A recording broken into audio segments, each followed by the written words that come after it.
Today's destination, Fox ABC, here. This is classed as Oldham, yeah? Yeah, it's classed as Oldham, so I'm on the border, but yeah, the lovely Limeside estate. On the border with $1 Million himself, Mr. Crolla. How does your day now look when you are coaching these fighters?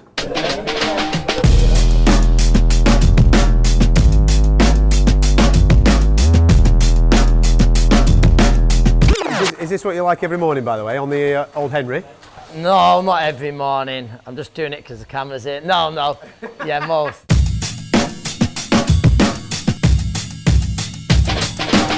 Did you always want to be a fighter?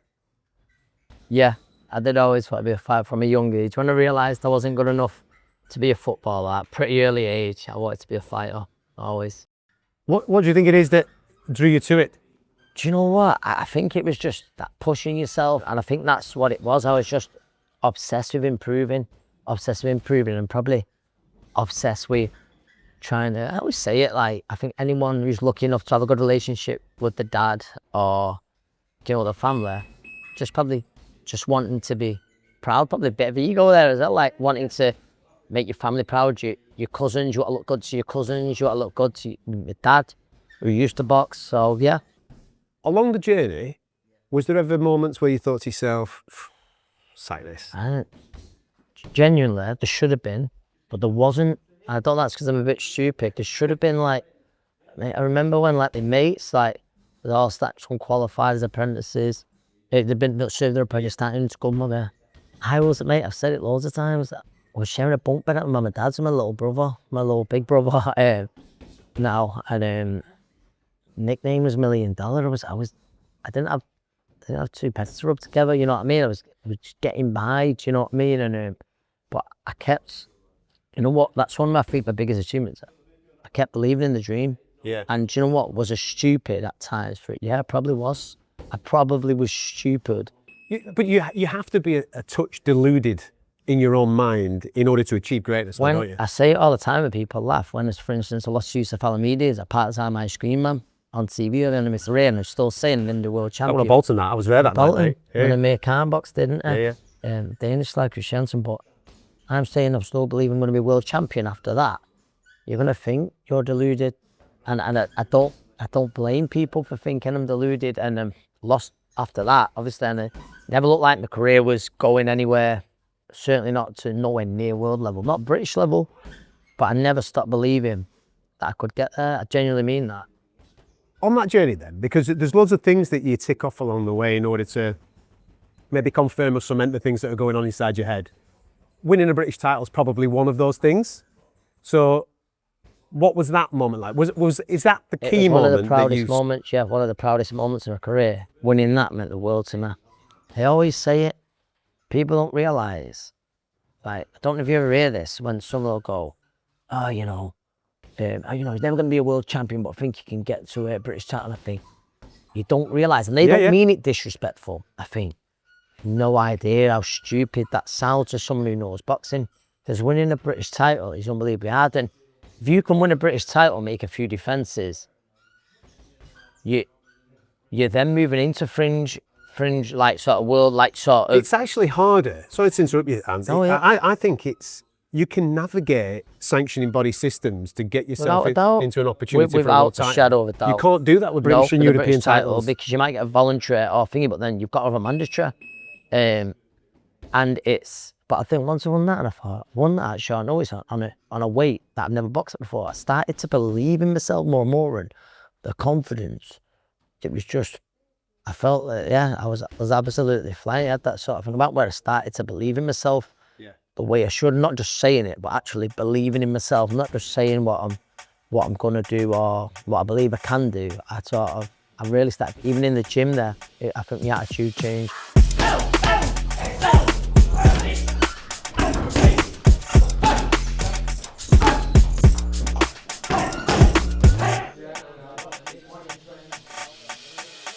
Did you find it easy to transition out of fighting into coaching?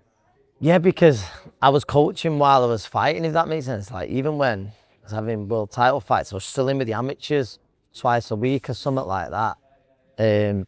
Even coming right up to fight, so it just seemed like a normal thing to do. And you know what, I said loads of times that the plan for me was to just do the amateurs. I didn't know what I was going to do, like, and then next thing It I ended up, snowballs. I ended up helping someone out who was turning pro, and it snowballed massively. Now I'm in the gym more than ever. A busy stable of, there's about 9 or 10 fighters, but it's not just me. Like, say, Ian, who's here today, Robbie, say, he'll give me an hand as well. So yeah, it's one of them where you have to stagger him a little bit, otherwise you couldn't have 10 in all at once and giving your attention. Do you know what I mean? But yeah, it was. I don't know if I don't know if it's the most mental decision of my life or not, because it's sometimes you like you say it's hard, it's demanding, but then it's also rewarding. I always say it as them as well.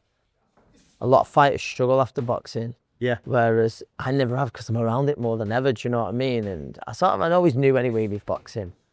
I knew, like, when you had to get out, because I'd seen it close up with people, you know, who were opposed to us, and see how it's affected them. But so I knew when the time to go, you got to accept that. Do you know what I mean? And you realise, you got to realise that you're not going to get those highs of walking out in front of thousands of people again. You've got to make peace with that. That must be hard, man, because Yeah, walking out in front of that arena when everybody's singing your name and all that. Not knowing you knowing you're never going to get that feeling again. Yeah, but you had to enjoy it while it was there. It's hard, and I always say, I don't believe any drug or drink could give me that feeling again. But was it hard? Yeah, it's hard. It's hard, but because I saw the effect that boxing has on people, made it a bit easier. Yeah. Do you know what I mean? When I see friends of mine who slurring the words like crazy, the balance is a little bit all over, and they've got nothing to show for it. It makes it a little bit easier. How different is the buzz from obviously yourself achieving for yourself, but now helping other people achieve their thing? It's still a massive buzz. I really mean that. Yeah, I really mean it, and it's. Do you find it more rewarding because you're actually helping somebody else? Yeah, because you're helping someone else sort of fulfill their potential, and that's what I say. If they can help a fight fulfill the potential, I'd be happy. And I know some of them won't get the breaks that they're needing, and that's just boxing. I was talking off camera there how tough it is at the minute, but yeah. Absolutely, like you get a massive thrill out of it when someone performs well. But then you also get the lows. I had some lows earlier in the year where you feel it like every bit as bad. Like when you've lost a fight, every bit as bad. Do you feel a greater responsibility, like when you're cornering someone, and you've got to see how this fight's going, call this fight, and then send them into an environment? And I remember sort of Joe Gallagher, and it's that when you get things right, everyone's, oh, it's great, but then when you get things wrong, you're under scrutiny. Or if a fighter doesn't carry out the tactics that you set out, then you get, and it happens a lot, like, but then people go, what was the tactics? And like, they want the fucking tactics, it didn't get kept. But then sometimes some certain fighters won't want to accept that, will they? Do you know what I mean? I've not had that yet, thankfully. But it's still tough. There's pressure on you. Definitely are. There's a lot of pressure on, because whether it's the ego or, I don't think it's the ego. I think if you just care, you care for a fighter and you're passionate about boxing. If you're training someone for a camp, then they fight and you want them to perform. You want them to perform because it's your name that's at stake. There's also a misconception of where boxing is currently at. Don't get me wrong. As a fan, I'm loving seeing the undisputed fights. I'm loving seeing all the involvement from Saudi Arabia and the amount of money that people are getting weighed in. However, but that's the top 1-2%. The rest of it, we can't take our eyes off it. We've got to keep our focus, especially like lads that I've seen in this gym today. Those types of lads need the work. Of course they do. They have to work. You saw Bobby. Bobby's a very talented kid. You saw he had to shoot. I've got to go after this because he's got to go to work. Yeah. And he's fighting in a few weeks. That's how it is. I say it all the time. For me, British boxing right now, listen, the shows, like say the big shows in Saudi, people involved and all like that. And I'd like to get the opinion of coaches and managers who are involved on both sides. For me, British boxing is in a major crisis. It's in a major crisis. The small hall show, it's been absolutely murdered because of that. And not just that, the amount of UK shows we're seeing, they've been cut in half. It's probably less. And we used to get a few shows every month on a platform. Obviously now nearly everything's on DAZN, but I think boxing at the minute. That's a big thing, mate, because there's nothing on Sky, there's nothing on TNT. It's all on DAZN. Yeah, it's behind paywall. Maybe once, maybe twice. totally that. And it's, but the smaller, and you're seeing it now with fighters who are with, you know, the big, you'd say the big 4 promoters or whatever. Obviously, they've not got as many dates, so they can't get all the fighters out. So now what you're seeing on the smaller, you're seeing a lot of good prospects on them, which I do also think is very good. Yeah. I was doing it with some of mine to keep them active. However, that wouldn't have happened at one time. They'd have the skates scheduled. You're going to be on this show here, such a body's headlining. Because now it's brilliant. You know, if me and you, like, for instance, if you wasn't working it, if you have the lads around, a few beers, bit of food, you're seeing 5 brilliant fights coming from Saudi. But what you're also seeing there are 5 headliners, which could potentially be 5 big UK shows. Yeah. Do you know what I mean? Yeah, yeah. But I respect massively the small hall promoters. I don't even want to say the small hall promoters as well, because sometimes I feel like because some of them now, they're really trying to rock the game and stuff, but it's hard for them. Like, just around there, Black Flash, Steve Wood, Kevin Marie. Do you know what I mean? Like, missing the other show. They're putting shows on as much as they can to get the lads out, but it's hard. Those lads have to sell tickets, and that's the business.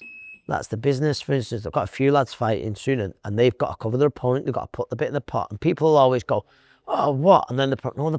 A lot of the time, the promoter doesn't make anything. Yeah. That's just the truth. They're relying on sponsors and stuff like that, but they're doing it to get the lads out, and that's what you realise. Boxing is a business like that. You still love it? For some strange reason, I love it just as much as ever, Adam. Yeah. At times, I hate it. At times, I hate it low. Like, do you know what I mean when I say some of those bad nights? For instance, that night when Will had a bad night, it was a horrendous time. I woke up in the night, honestly, for weeks and weeks after, just thinking about it. But you know what you do? You chase the high, and I don't know. It's not a nice way of putting it. It's almost like you're like an addict. You're chasing an high. And that's what I'm doing again now. It's chasing that high.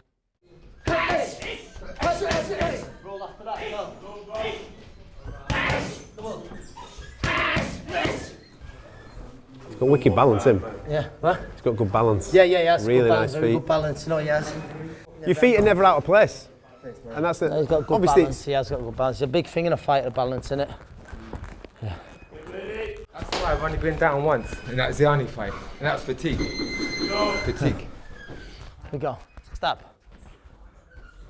Stop. Yeah, training with Crolla is great. He's a great guy. He's been there, done it. Many trainers, many managers, many promoters have never done it.